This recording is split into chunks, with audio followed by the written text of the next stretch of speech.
Pokemon has had a huge issue with power creeping its previous generation for several generations now. In fact, it's probably gone on for a lot of other people would actually give it credit for.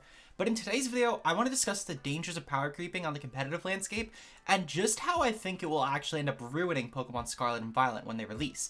If this is a video that interests you, of course, and you want to see more like it, let me know down below. And with that said, leaving a like always helps, and let's get right into it.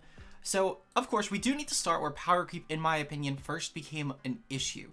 Now, power creep has obviously existed literally every generation. For example, we go from having just a single box at Legend to having multiple that are at least on par with stuff like Ho and Lugia, at least for the time without Stealth Rocks existing. They were both really good options.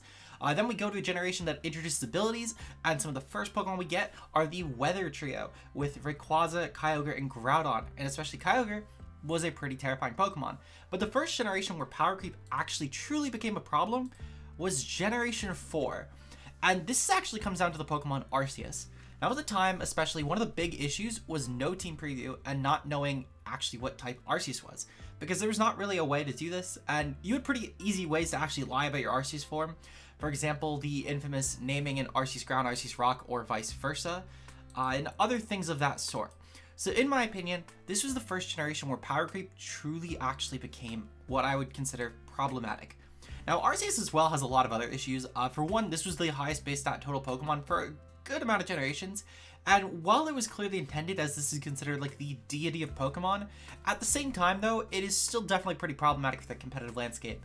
While this is a Pokemon that I think has, over the generations, balanced stuff out a little bit thanks to Pokemon such as Marshadow, this was a pretty clear-cut best Pokemon for at least a couple generations, especially E-Killer in particular. However, one of the best things that Arceus ever got was the fact that you can run it as any type of Arceus. Now this is pretty amazing considering the fact that while normal is typically considered the best Arceus, considering the fact that you can throw items on it, and extreme speed as a stab option is a pretty terrifying one with the Sword Stance set. At the same time though, there are a lot of other Arceuses such as Ground, Dark, Ghost that have made their ways through generations as pretty disgusting Pokemon. But this has nothing on any of the Pokemon we're going to discuss in the future.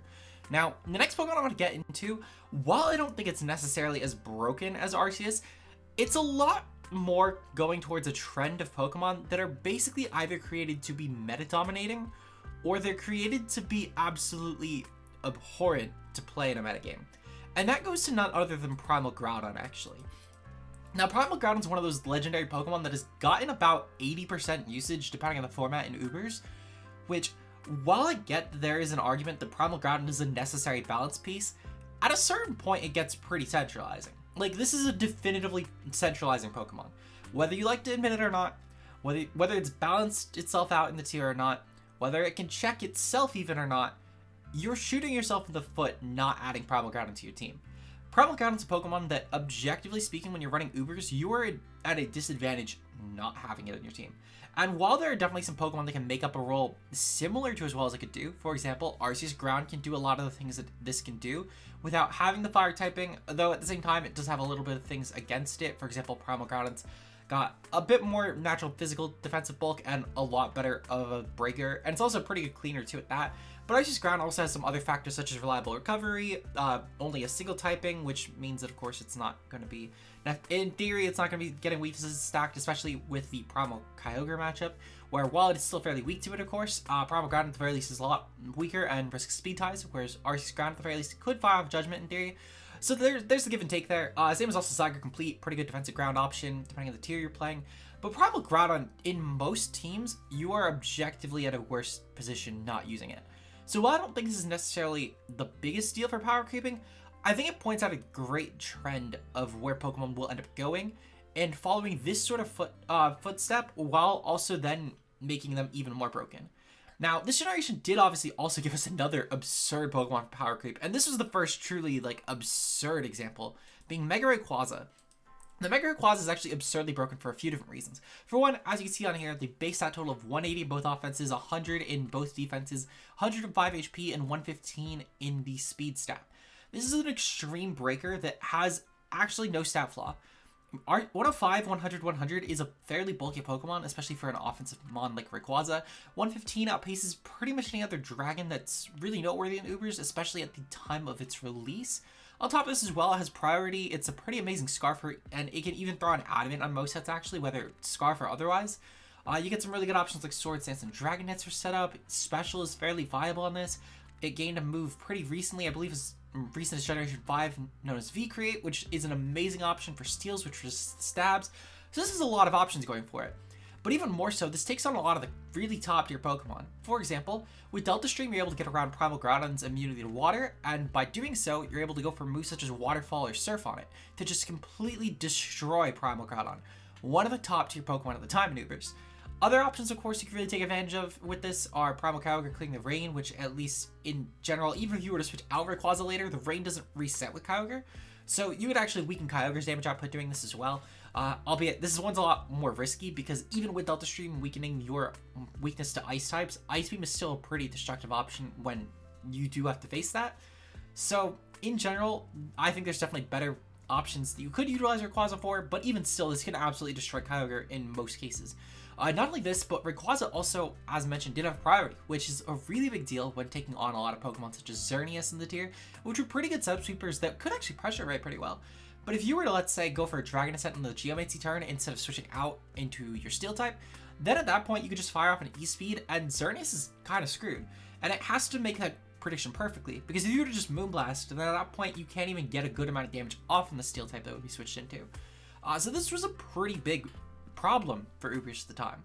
So with that said though, we do have a couple other Pokemon, and albeit the next one I'm going to go over does lax up a little bit from Mega Rayquaza, but it's still, in my opinion, a little bit of a step up from Primal Groudon, at least on paper, being Duskmane Necrozma.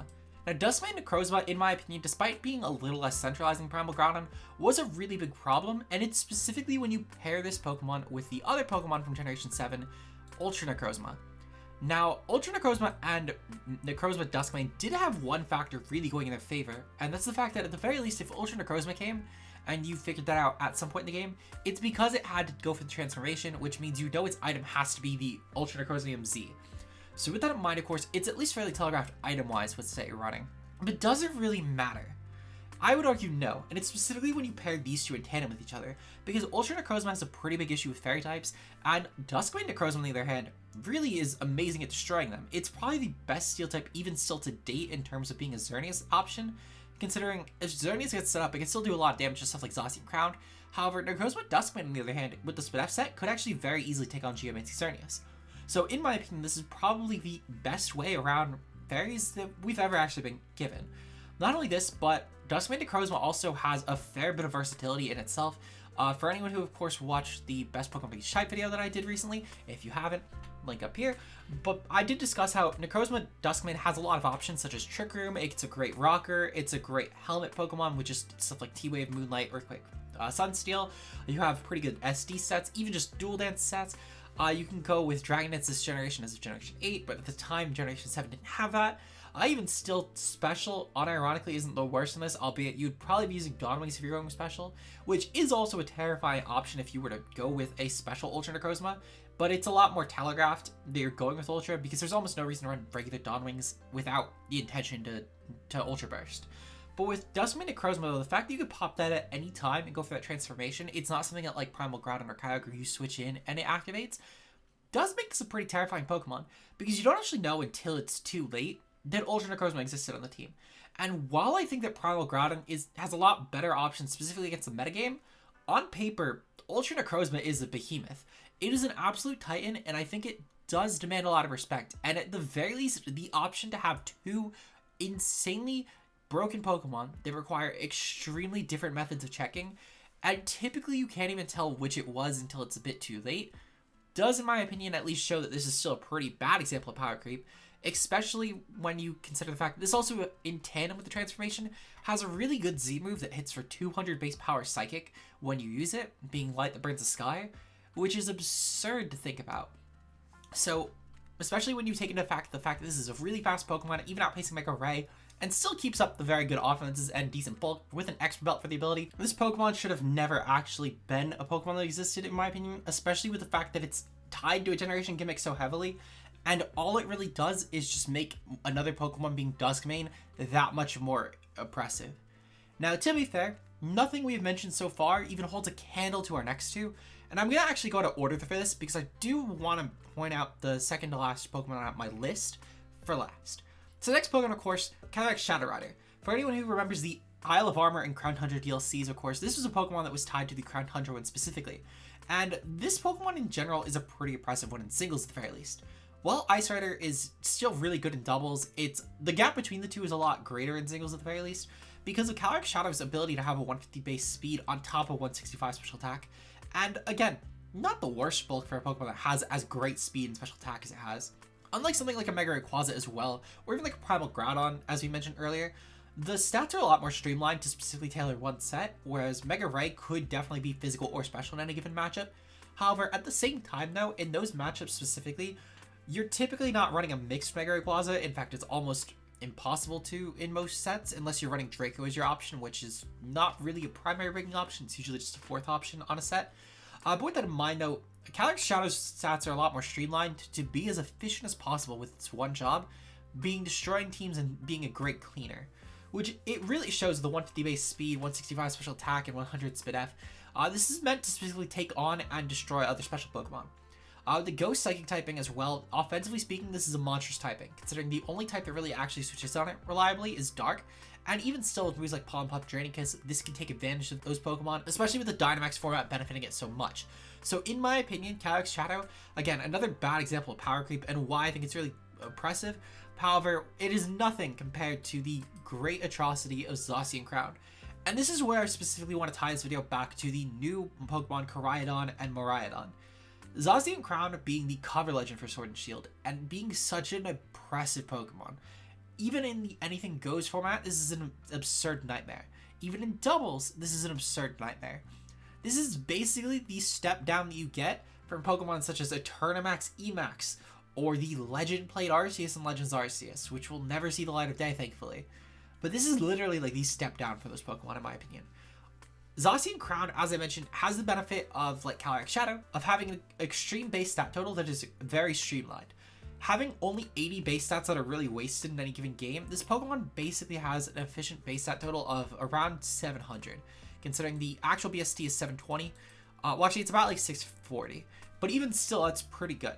Considering the fact that you also have 170 attack, which is pretty high even for an Uber standard. To put in perspective, this puts it around the top 10, if I remember correctly, for highest base attack Pokemon.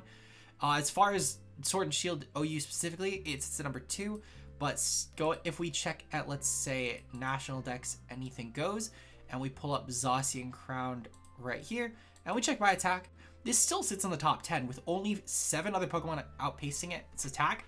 And only one of those even outpacing its speed, being Deoxys attack, which at the very least they did balance by giving it absolutely horrible defensive stats.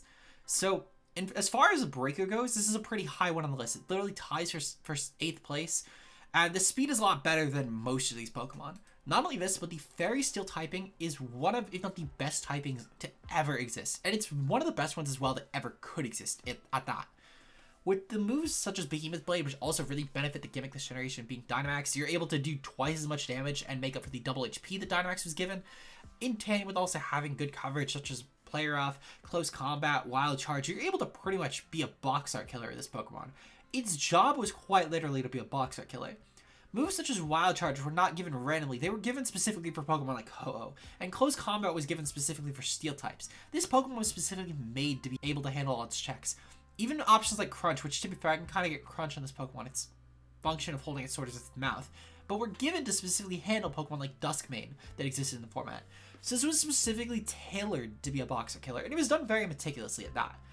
With this as well, this, in my opinion, especially once Dynamax ends and you no longer have the doubling HP stats, will be a very gross precedent and that much more impressive in any future format to come, considering the fact that this was made for a Dynamax format, and it will no longer actually have the benefit of, despite not being able to Dynamax, still having a stat line that actually could compete with Dynamax Pokemon, even though it typically will rip through them anyway very easily. So when we get into Koraidon and Miraidon, which I'm going to actually represent with Zekrom because the typings specifically being leaked are Dragon Electric and Fighting Electric and a Fighting Dragon. So I'm going to represent it with Zekrom because I don't really care to put both on screen. But what would this say for the future generations? Well, let's say, for example, we follow the trend that Sword and Shield had and give our cover legendary, a form that has 720 BST. And they made this Pokemon maybe, let's say, a really impossible Pokemon to kill. Whether it's a really good defensive behemoth or a really good offensive one. Even if it just has like 130 speed with the Dragon Electric typing. Quite literally, actually, I'm pretty sure Zekrom hits like, what? Something around the 670 mark? 680 BST. So literally, let's just say that we give this Pokemon the exact stats that Zekrom has, but 40 higher in speed. What would we do at that point? With a Pokemon that has this good stat line, you could be pretty versatile with the Dragon Electric typing too. It's a typing that really benefits physical or specially. With something like a Dragon Dance, which it probably would be entitled to, would be a really gross Pokemon to handle. Or even if, you know, you maybe took out a little bit of special attack, maybe even a little bit in the bulk stats and just upped them into physical attack, or really wherever you decide to put it. It doesn't really matter. More so working off with let's say the other form of this Pokemon having like a 720 BST similar to Zacian Crowned. Or even if we kept like the 670, which is a pretty average for box arts. Let's say we took out like 40 from the special attack here, and we moved them into speed at that point. That keeps the 680 still, which is at least the high end for an average. Or we could even just go down to plus 30 in speed and make it 120. Still really insane when you compare that with a plus 150 attack. Add some pretty average bulk at that. This is a Pokemon that with the typing, especially the typings that are being foreseen so far, would be oppressive. It would be so gross to handle because really the only Pokemon you're really looking at that would actually be good against this would be stuff like your Duskmane Necrozmas, your Xerneases, your Primal Groudons. And while that's fine and all, once you start in tandem also throwing in the fact that this Pokemon will probably have a really good signature move, most likely of the fighting or electric type respectively, if you just give this an option to set up and a good coverage pool, it's going to be really hard to actually justify running this Pokemon defensively. Because if we were to, let's say, hop over to our damage calcs right here, and we were to start making this Pokemon an option that could actually set up to +2. So we'll pull up Zekrom, because as I said, I was comparing the 150 attack, and we'll put this versus a defensive Xerneas, because defensive Xerneas is a pretty good defensive option for something else. So if we were to give this, let's say, a Swords Dance set, and we were to make it like a Life Orb Pokemon, because there's 120 speed, this would still be a pretty good option.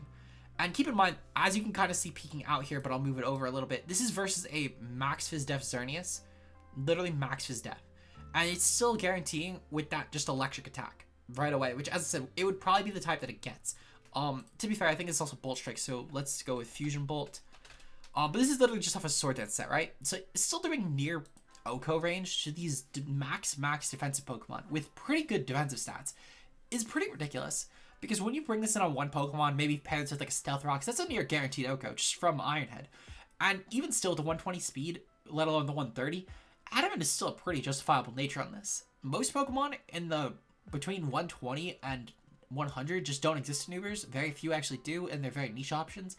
When you consider stuff like Lugia, which isn't typically run, and typically doesn't run a lot of speed anyway, and also wouldn't really do anything as Pokemon besides Whirlwind, which is also a slower base speed anyway. Or stuff like Zarude, which is kind of niche destination for Kyogre, but again, wouldn't really affect this Pokemon. Adamant is still a pretty justifiable option on this.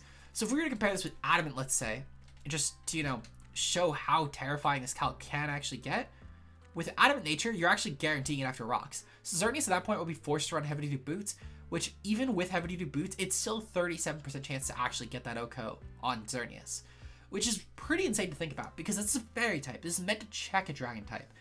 And even still, Ironhead is probably an option that at the very least both types will get, whether it's Zekrom, well, it's the Zekrom typing with the Dragon Electric or the Fighting Dragon. It's a pretty common coverage option for both Dragons to get Ironhead, as well as for Fighting types to get Steel or Poison moves, so it wouldn't exactly be that out there. Same for obviously stuff like Ground Attacks, or even potentially Fire Punch on the Dragon Fighting or the Dragon Electric one isn't exactly too out there for the Steel type coverage. So it's not that impossible, in my opinion, to think that this will end up being an oppressive Pokemon if it's given the right stats. And that's why I'm really hoping that Game Freak ends power creeping to this extreme. Make it a Pokemon that's actually able to compete with stuff like, you know, your Kyogres or your Yveltals, stuff that you will actually be introducing again to formats. But don't try and go overboard with it and make it the clear top Pokemon just because it's a new face of the generation. But let me know what you guys think down below. Maybe I'm wrong. Maybe you guys have a reason why this is a necessary thing. But if you guys enjoyed this video and you want to see more like it, leave a like on the video and subscribe for more. We'll see you guys next time. Peace out.